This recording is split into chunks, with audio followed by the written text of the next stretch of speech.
I don't think we talk about this enough, even though it's happening all the time. It's almost like we're scared of this word.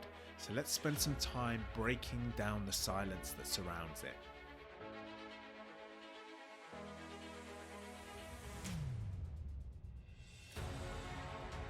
Okay, so this has been on my mind a lot recently. I put out a post on my social media saying, do they talk about rape in schools? And the reason why I asked that question is because for something that is happening all of the time, it's never ever spoken about. It's definitely not spoken about. How can I say definitely? Because I don't know for sure, but I don't think rape is talked about in schools. It's definitely not in the media. It's you'll see a report of it on the news occasionally if it's to do with somebody with us, I don't know, that's well known to the public for some horror story in its extremities, but for a crime that's happening, like I said, all of the time, it really is just never spoken about, ever. Like, ever. It's almost like the word is something that we're scared of. You know, if you throw that word into any conversation, it puts everybody on edge. It makes everybody's alarm bells ring. Maybe that's one good thing. Maybe that is a good thing. But it's almost like it's another one of those examples. This is what I should say. It's another one of those examples where everybody knows it's happening. Nobody, I don't believe anybody would be like, oh, that's over exaggerated. It doesn't happen as much as they reckon it happens. I don't think anyone's saying that. I think everybody can agree that it's absolutely widespread. Absolutely widespread. But nobody wants to tackle it. Nobody wants to understand it, find out about what's happening, and do something, try to do something about this. That's why I posed the question to my audiences on social media saying, do they even talk about it in schools?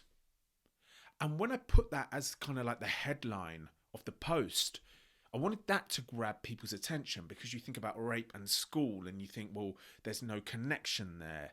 But of course there's a connection there, because the caption of my post then went to read, are they talking about what it is, first of all, why it happens, who's doing it, what to do to prevent it, what to do if it happens to you? I mean, is that not absolute priority education? Should that not get priority over English, maths and science that gets taught every day? And this is one of my points, because nobody cares if you passed English, maths and science at school if something like rape came to your life and you did not have the tools or the knowledge to understand what to do before, during or after it to help yourself in whatever way you can help yourself in that disastrous situation. Nobody cares about those English, maths and science subjects when all this is at the forefront, because this is then, once it's occurred, becomes so much more of a priority to address. And of course we know it's not about the reaction. Well, of course it is, because if something this horrific has happened to you, of course we want to let people know where they can go or what they can do or who they can speak to if that's what they wish to do. But we're not talking about how to prevent it. We start thinking about how to prevent it within both sides of the coin here. How to prevent it from happening to you.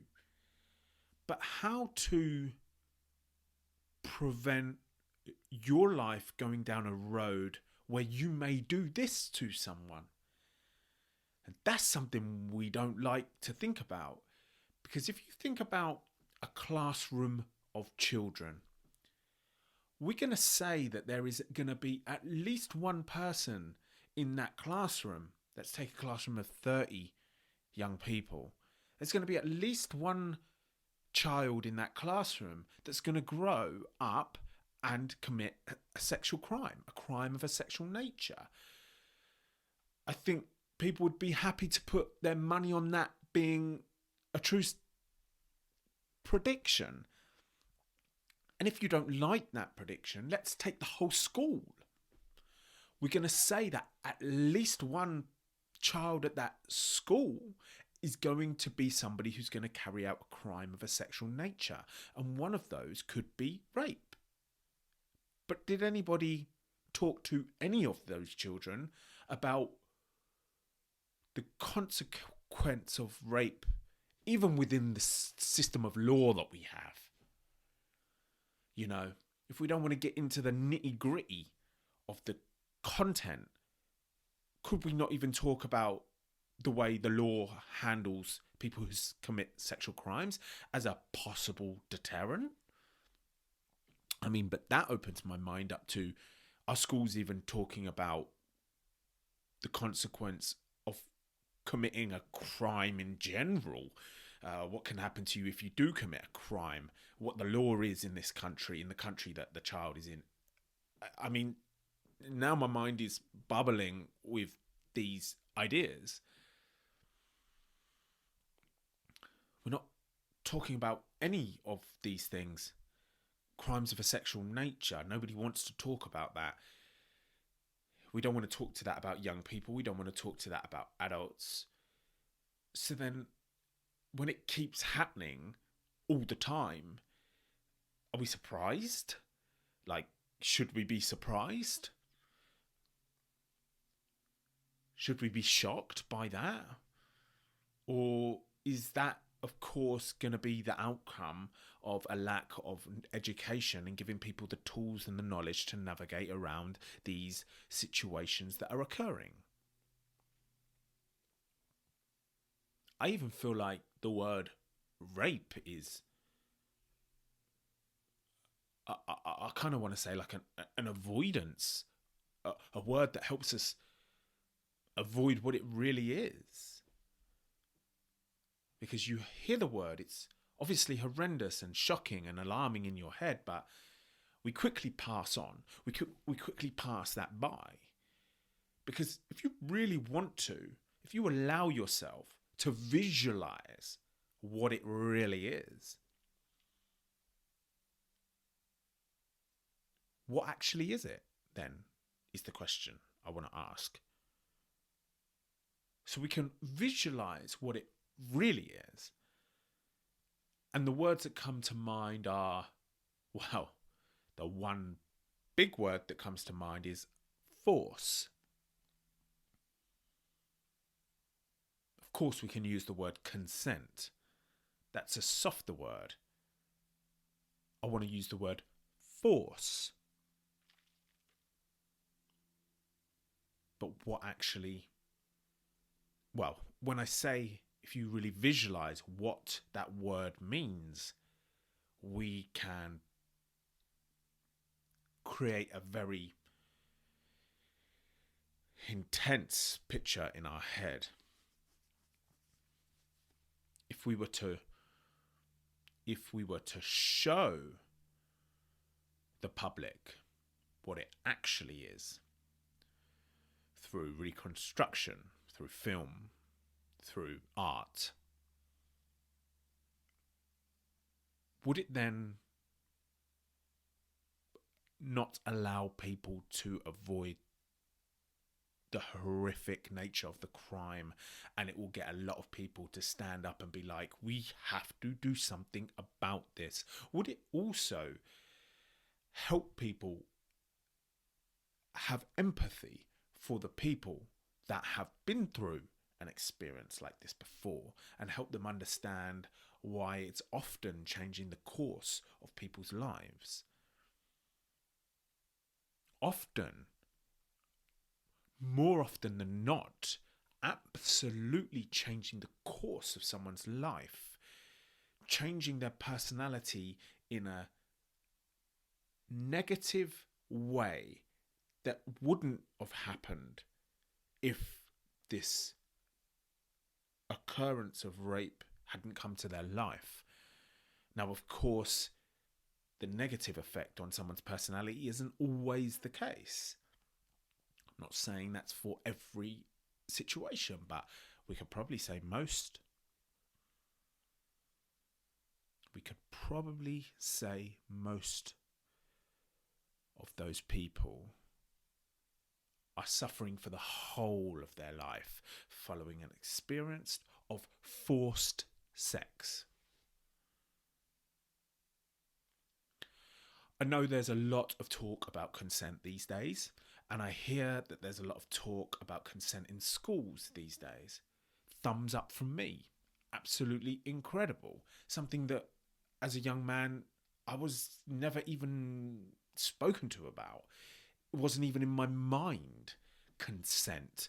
No, it was all about trying to pursue girls and on wherever you go. It was all about trying to... Here in England, there's a term, trying to pull when you're on a night out. It was all about that. There was no tools or education or knowledge for young men like me about considering the person who you're trying to go home with that night. And look, I'm not trying to... I don't want to say... what do I want to say? I understand in your younger years, or any of your years in your life, that casual sex situations can be really, really exciting. Really exciting. And I'm not taking anything away from that. As long as both parties are meeting in the middle. So why are there not more education about this? But I then wanted to say, why aren't there TV adverts about this? Could you imagine? You know now you see the occasionally you see the smoking adverts about the effects of smoking. You see the drink driving adverts, especially over Christmas time here in England.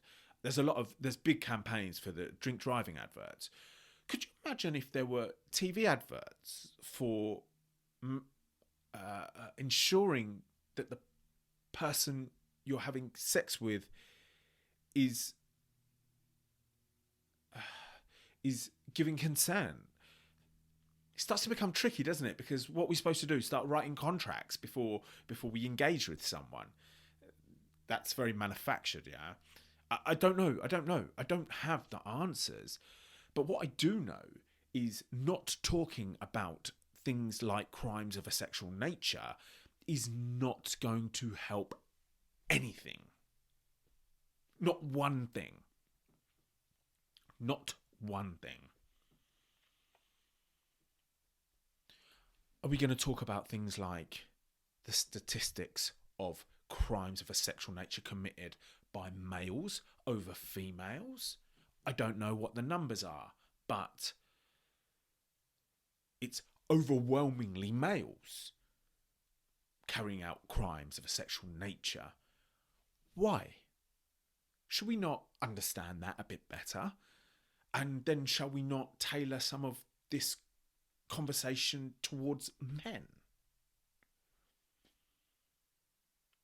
I hate the way that we're avoiding these things.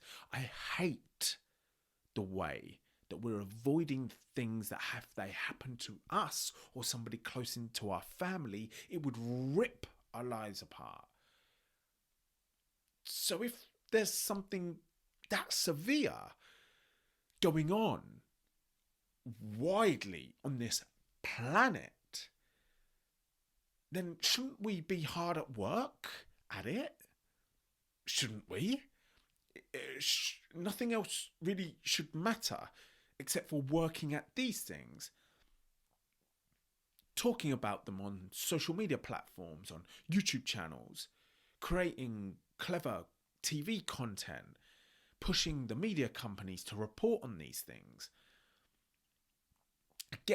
pushing the creators of the education systems to include this in the curriculums, training and equipping the teachers that are advising the young people of today's generations on how to deal with these topics, letting people know what to do if something like this happens to them, letting people know what to do if they feel tempted to do something like this. I mean, why are we not doing these things? Because we're happy to do other things that don't have as much significance as this. And this is not debatable, because as I just said, if this was to happen to you or somebody close into your family, you would not know what to do with that information. It would, again, rip your life apart. So just by that, we can say that it's important to everybody.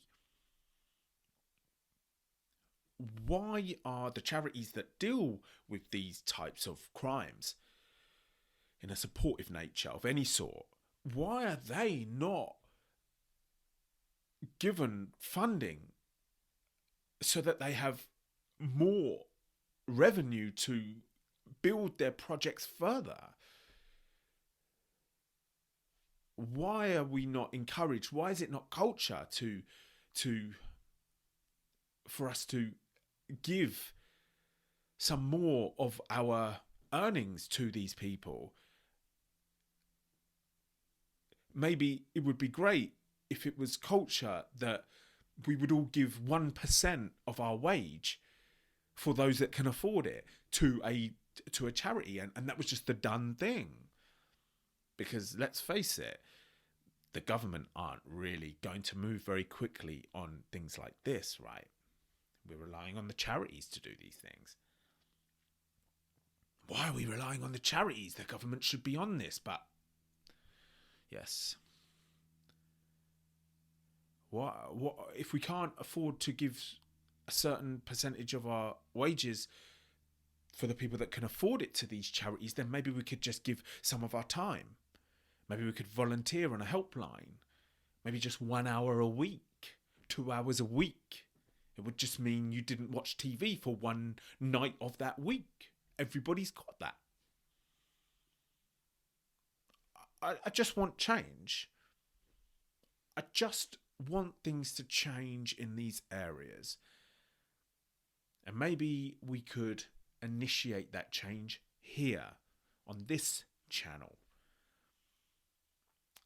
And maybe we don't see the immediate change, but maybe one day there's going to be somebody who watches one of these videos and it sparks something in them to do something great. Maybe the direct change doesn't come from what we do on this channel, but it sparks the mind that's going to make the change. That's a nice feeling, and that's very motivating. Thank you for listening.